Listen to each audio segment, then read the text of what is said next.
The following is a paid program and the views and opinions expressed are those of the host and other speakers and do not reflect the views and opinions of TVG Channel 28.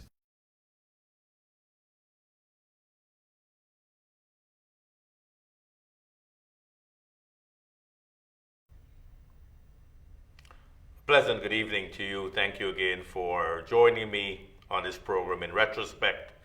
I know it's been a busy last few weeks with Pagwa and Republic Day. I know many of us had a chance to spend some time with family and enjoying the beauties of Guyana.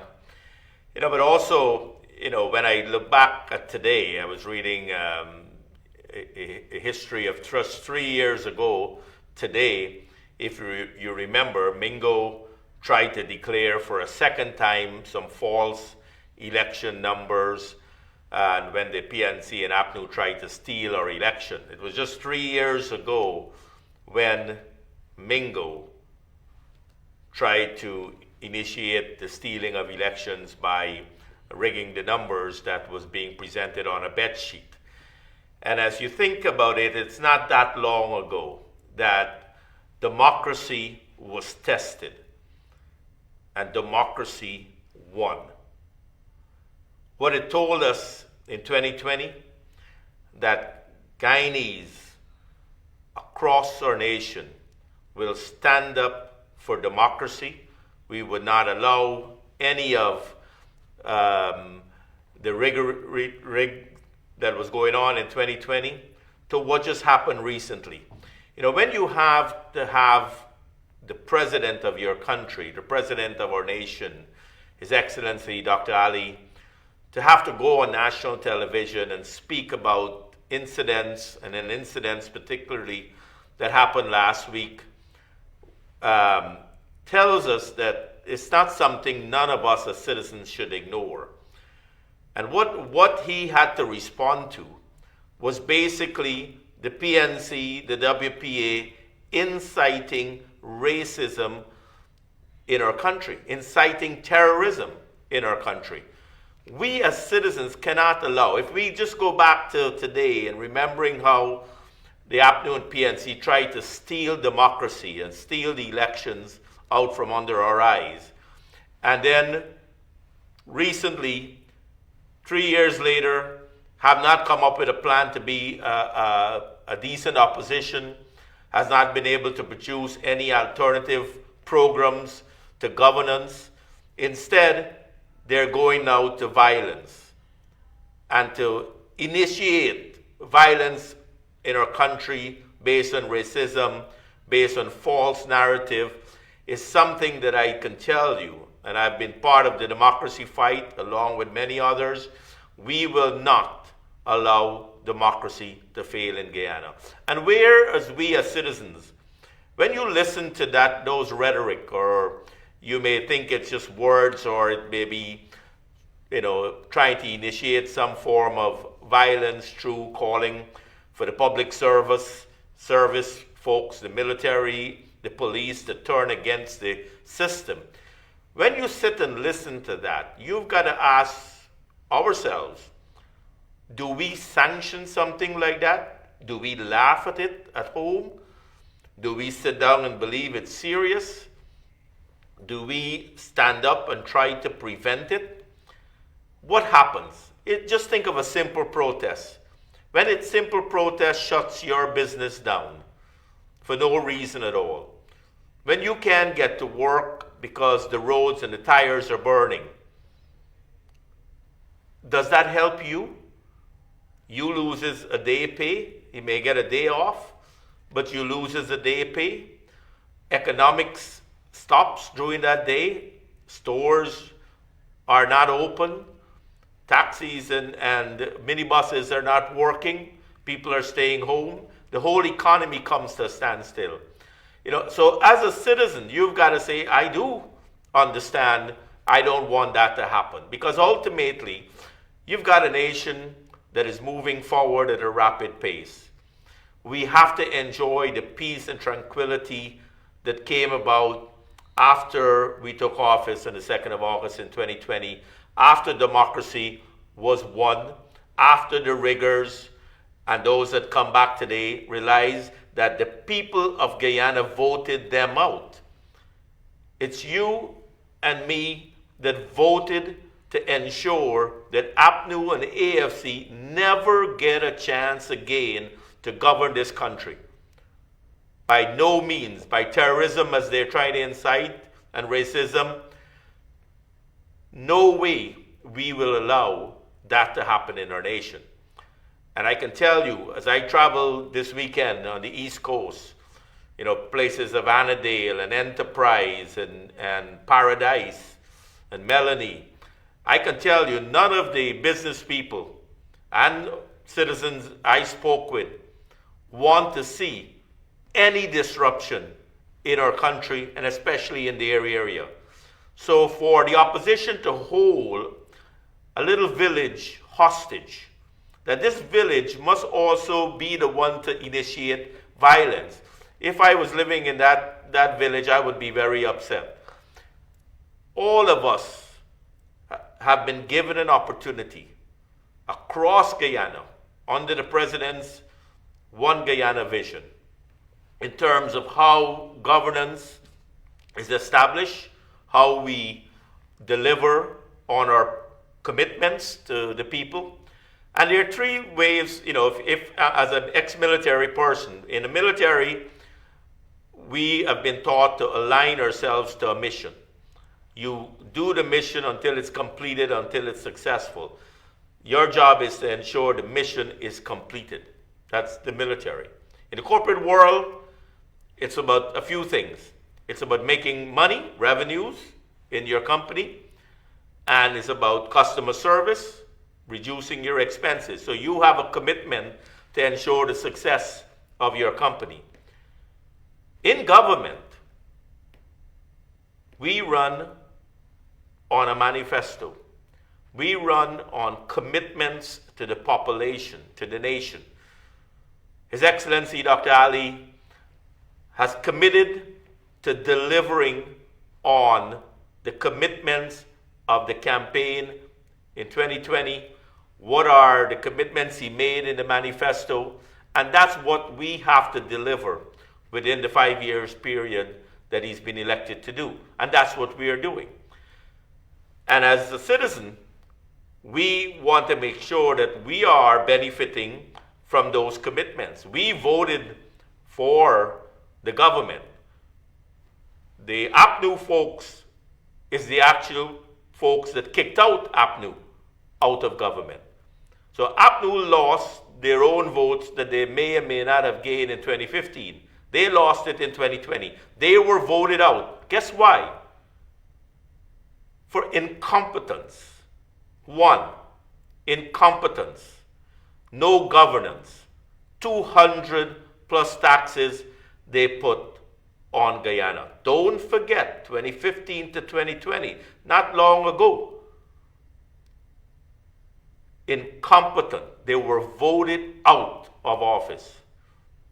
They were voted out of office for racism. They fired 7,000 sugar workers. They fired 2,000 Amerindians. They said jobs only for PNC supporters, PNC card bearers. That's terrorism, that's racism, that's incompetence. Shows a lack of ability to govern. And here now in opposition, they have not presented a single plan from 2020 to 2023 in Parliament. They had no logical debates against or for the budget 2023. They have presented no new plans on how they will do government different. They're the weakest of all opposition. And so what they're reverting to, sadly, and the president was extremely clear in his speech to the nation, that the nation will not allow anyone to thwart with our democracy. No one to make sure that our people are affected. No one will allow that to happen to our country.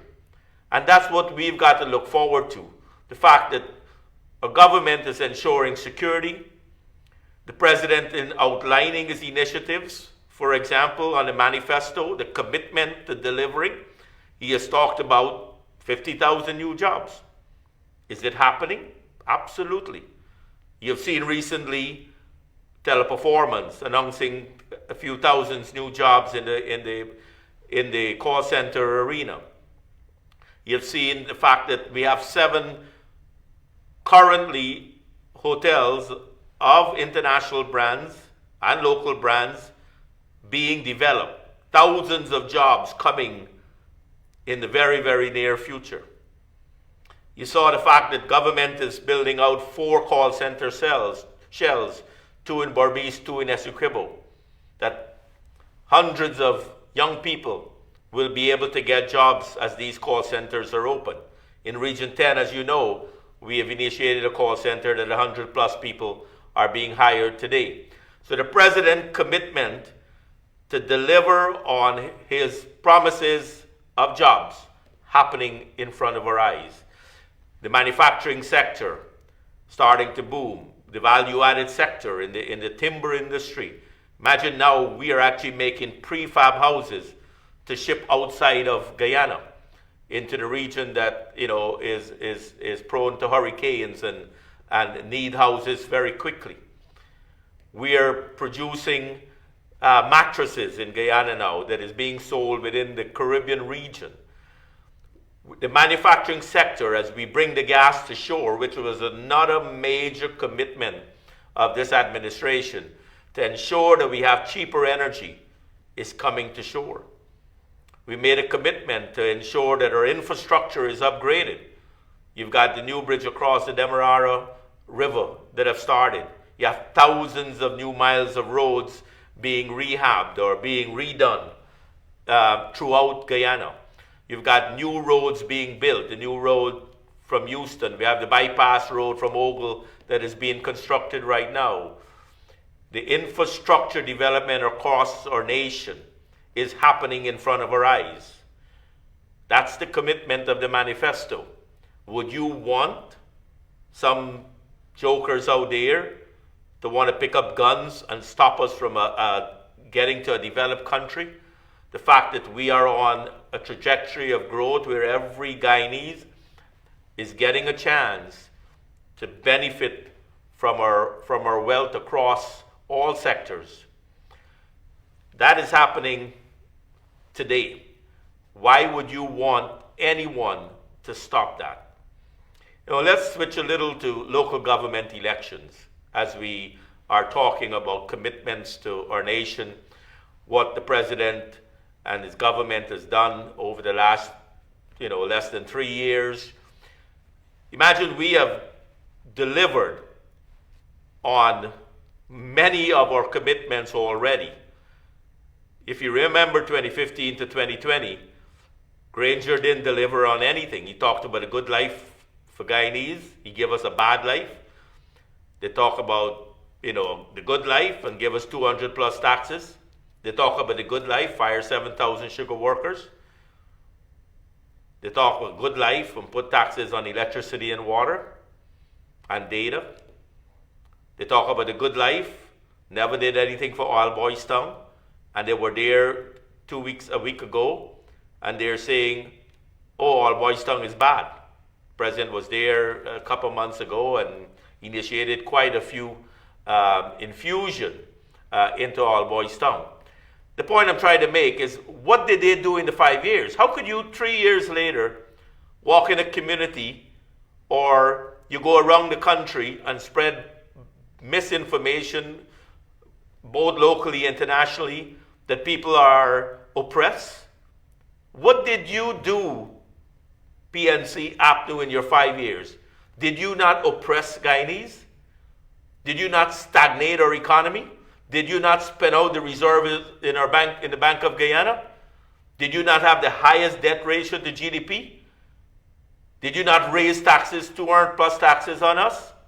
What did you do in the 5 years that in 3 years that the PP administration has taken office, you feel nothing is happening? Well, let me tell you, go down on the ground, Mr. Norton, or Mr. WPA, you have a whole different story. Folks are doing much better. Guyana is still at the growth stage. We now, it's like a moving train. It's moving fast in some areas, it's moving slower in some areas. You've got to jump on that train. Are you jumping on the train to figure out where you fit? So as we get into local elections, June 12th, I have a simple request. If you're in Linden, Bartica, Georgetown, I'll stop there. The other ones are small. You've always voted, as far as I know, especially Georgetown and Linden, not sure, yeah, Bartica too. You've always voted for the PNC. Isn't that true? If you're a PNC supporter. The PNC runs Linden, it runs Georgetown, it runs Bartica. Even during the time of Granger administration, 2015 to 2020. Answer this question. Did your life get any better from 2015 to 2020? From 1966 to now? Did your life get better in Linden? Did your life get better in Georgetown? Did your life get better in Bartica? So you've always gone to the polls. You've always put that X next to the PNC. Right? Is your garbage being picked up in the city today? Do they weed your carpets anymore? Are you getting your taxes worth? Is the city kept clean? Right? Are you getting better governance? Who had to pay for City Hall? The central government. Who has to bail out the city every time? Central government. So if all these decades you have been voting for a failed party to run the city, what logic is that? I mean, you and I may have to have a personal conversation. You know, you can say, well, I'm always a PNC and I will always vote PNC. But no, we're much smarter than that. Ask your 10-year-old child today, if you have one, give them my scenario. For decades, you have voted for the PNC. Linden, Bartica, and Georgetown. And not one time you can tell me you have seen any changes from any mayor and town council to revolutionize and change the city, to bring out plans that enhances the city like many outside in parts of the world have done, where they have rehabbed downtown areas, they have moved things around. And why is the city even looking good today? It's because central government, or president, or first lady especially, has taken on beautification projects, have taken on roads that they are not supposed to be fixing. The city's supposed to be fixing them. Taking on cleaning of the drains and the cocas because city council cannot deliver. If they can't even pick up your garbage, you think they're going to be able to run the city? So the point is, all these decades, you have voted for the PNC. I'm asking you this one time. What do you have to lose? When you go to that polls, the only two things you should remember is, I've always voted for them. They have not done anything for me. This one time, I'm changing that X. I'm voting for the PPP. And let's get a chance. Election technically is every 2 to 3 years, local government elections, right? So it's not like 5 years before you get to vote again for the city. And after these 2 years, if we, as the PPP, didn't run the city after you voted for us in this next election, then you get a chance to vote us out again. You vote us out. You can go back to the PNC forever. I bet you would not. So let's take a chance and let's ensure that you listen to the campaign. Listen to what we will propose that we will do to every city, every town in this country. What we would do to continue improving the lives of our citizens. And that's where His Excellency has articulated extremely clearly what is in store for Guyana. So going back to the manifesto and his commitments, he talked about the jobs. We're doing that today. Every day you see the creation of jobs happening. He talked about housing. Housing every day. Hundreds of houses are being put up across the country.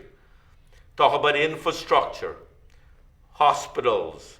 We're going to need 1,500 new workers in the healthcare sector alone as these hospitals are completed. The private sector is looking at some significant build-out in operations, in manufacturing, in agro-processing. Job opportunities are coming your way. And what government has asked us to do? Government has asked us to get ready. How are they helping us get ready? We've got, for our kids, we've got the cash grants. We have the gold program for those who want to study at the university level. We've got a Port Moran Training Center that is going to be concentrating on the technical support services to the oil and gas and to the other sectors. We're going to have the hospitality sector needing thousands of people across the country. Just recently we announced a hotel another one in Essequibo. There are about 2 slated for Berbice. There's 1 or 2 new ones going up in Linden. One, I think, in Bartica, all happening concurrently. So the job market is becoming very tighter. We want to make sure we grab the education that the president has offered us, sign up for those secondary school students and primary schools, sign up for the coding program. Sign up for these initiatives that are free, that are going to help you get ready for the next economy. The next economy, the 2030 and beyond economy that our president is building out the foundation and the infrastructure to sustain us 2030 and beyond, is a very important factor that all of us have to make sure that we're in the mix, whether it's education, whether it's the job market, whether it's understanding, your role, maybe just speaking out against folks that want to take our democracy away, ensuring that, your voting is based on facts and responsible decision, all part of what makes us proud to be a Guyanese. What makes us proud to have that sense of pride, when we sing our national anthem, when we repeat our pledge, when we listen to our national songs,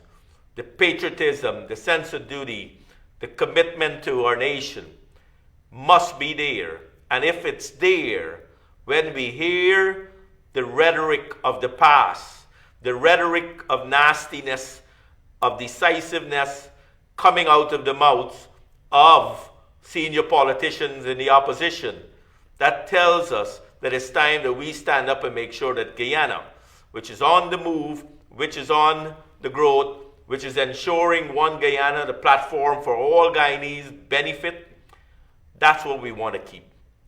We want to tell the outside world, Guyana may not be, everything right, but the fact is, we, the people, believe in unity.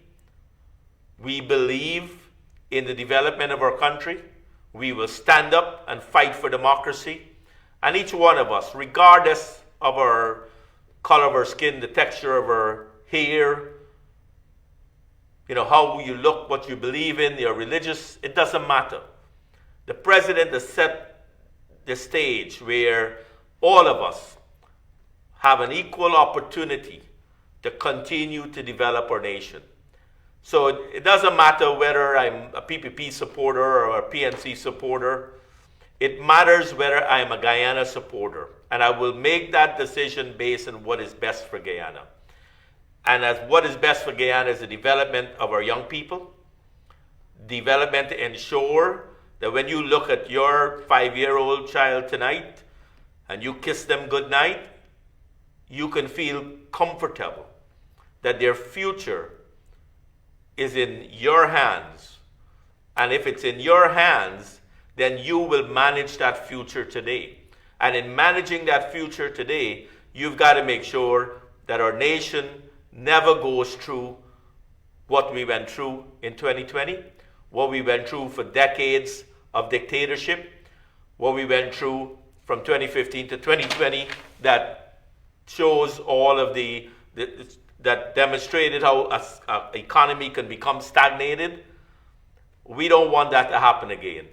So our goal, and again, I'm repeating what I've heard just this last weekend along the East Coast. Their goal is to ensure that that area is protected. The fact that Guyana continues to see stability. And I can tell you, you may, those that likes the rhetoric and likes to laugh, here's some men talking about guns and racism and fighting peaceful people. You may laugh, but I want to let you know that any disruption to Guyana affects investor confidence. Why would you want Guyana to go backwards? Why would you want Guyana not to enjoy the success of what's happening? Right? So when we laugh and we at the rum shop or whatever, when you go home, just remember, look at those young kids. You may disagree with what's happening, maybe it's okay, but remember the future of our nation is those that live in it today. And our nation needs all of us working alongside each other to make Guyana continue to grow. I'm very impressed with what has happened in just 3 years. Imagine we had to reverse the bad plans that APNU had. We had to replace and fix the 200 taxes. In 2023 budget, no new taxes was raised. We got rid of all their taxes, right? We continue to ensure that new jobs, every single day is happening. Every single day in the papers you can see there are jobs available out there. And we're pushing all through the region. Our infrastructure development, our goal in solving the 25% food need for CARICOM by 2025 is increasing production in many of the agricultural sectors, in cash crops. You saw the announcement with the soybean and corn moving to the next phase, all happening around us. The connection with Barbados, again, with the St. Barnabas Accord that will bring our goods to Barbados to distribute within the region. Our product now is going on the shelf in every supermarket in the Caribbean. Wouldn't that what you want? If you're even just growing peppers and somebody else is making the pepper sauce and somebody else is distributing it on a shelf in Barbados or in Jamaica, would you want that to stop? No, because ultimately it affects each one of us and affect our young children. So as you go to sleep tonight, again, there are 3 points I want to emphasize in the program. 1, local government elections, pay attention. Pay attention to what you have done in the past and what is happening in the future. 2, stand up for democracy. Listen to our president. Don't let anyone take us away from what Guyana rightfully deserves, is the wealth for every Guyanese.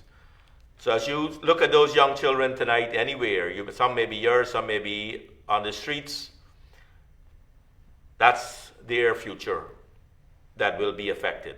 Let's ensure that Guyana continues to develop. Let's embrace as much as we can all of the plans that are happening. Let's join the One Guyana platform and help develop our nation. Always I ask, do you know where you fit? Do you know where and what you want out of Guyana's new wealth? Don't let it pass you. Let's join hands and let's make Guyana a great place to continue to live in and continue to be proud of our flag, our nation. Thank you.